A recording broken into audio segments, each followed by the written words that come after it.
Hello everyone, this is Shakti Krishan in subject Dynamics of Leadership, presenting to you about a topic that may interest everybody.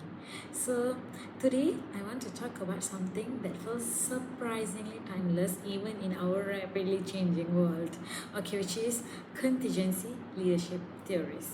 At first glance, this theory might sound like old school management talk, but then when you really dig into it, they are incredibly relevant for leaders that are navigating our 21st century chaos and complexity. Actually, we always try to search for one size that fits all leadership style, but then as we explore further, the most effective leaders understand that it actually depends. Really, it depends.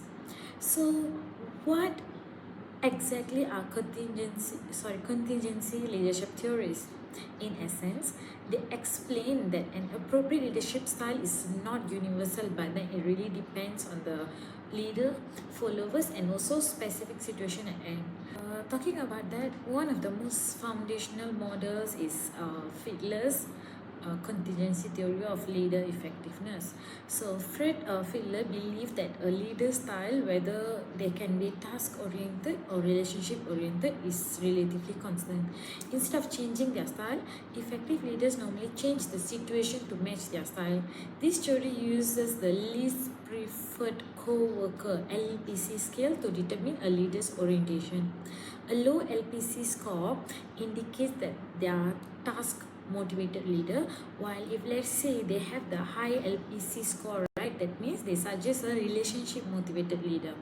So this model then looks at the situational favorableness, which means they include a leader member relationship, that means the trust your team has in you, or the task structure means like how clear the tasks are, or your position power, that means your ability to reward or punish.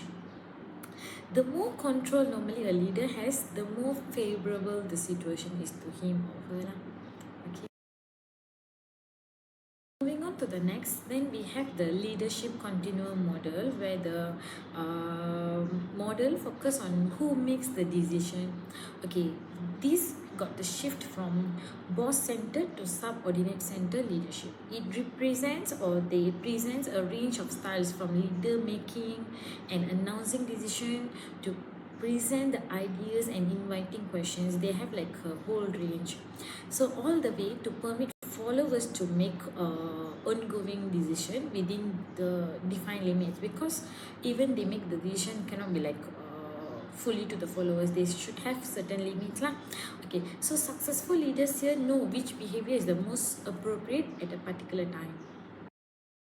Moving on to the situational leadership, this one is popularized by Ken Blanchard and Paul Hersey. This model normally emphasizes on adjusting your leadership style to meet the employee needs based on their readiness, how ready they are. So we follow the followers' competence and also commitment. So for example, if let's say the follower have low competence and also low commitment, so you go for more directing style. So it means the leader give the direction and the follower need to follow. If let's say my follower have low competence but then their commitment level is high, then coaching style should be recommended. Means the purpose of the leader is to coach them. While moving on, if let's say they have high competence but then low commitment, the competency level high but then they are not committed, then supporting style is appropriate. You focus on praising and facilitate them.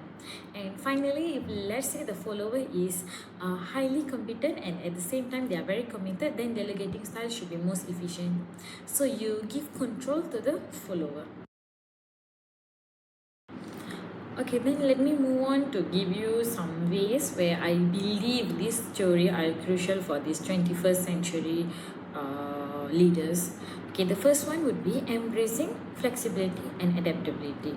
Means the modern leaders, they must be agile. Means whether it's responding to a crisis or managing a hybrid workforce or dealing with our cultural diversity, leaders they need to adapt their leadership style to fit the needs of the at the moment. What are the need now?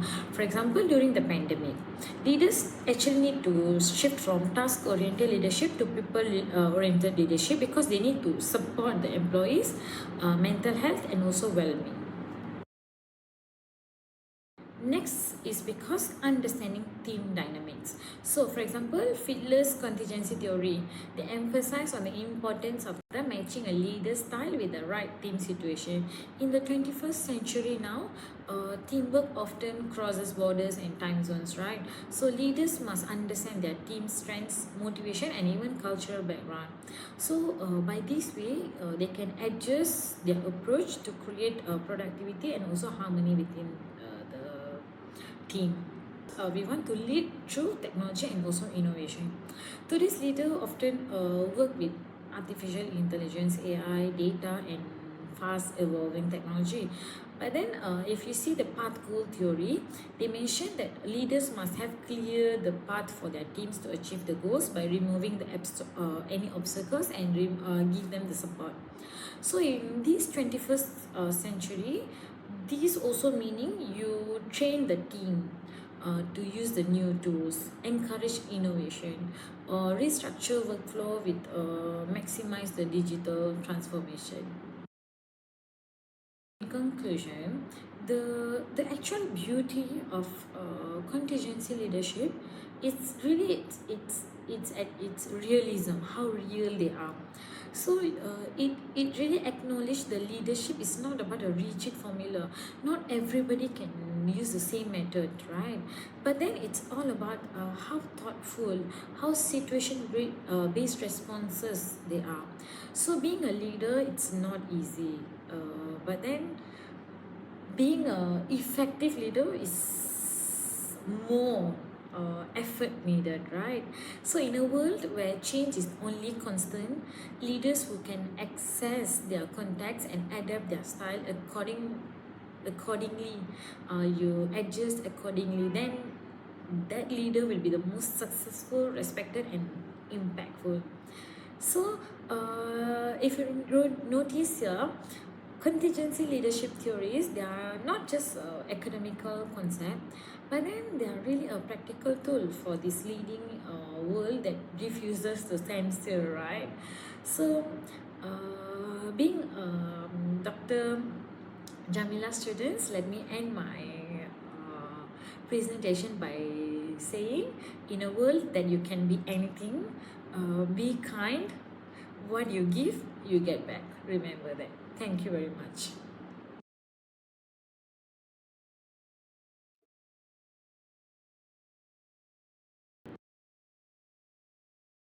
In conclusion,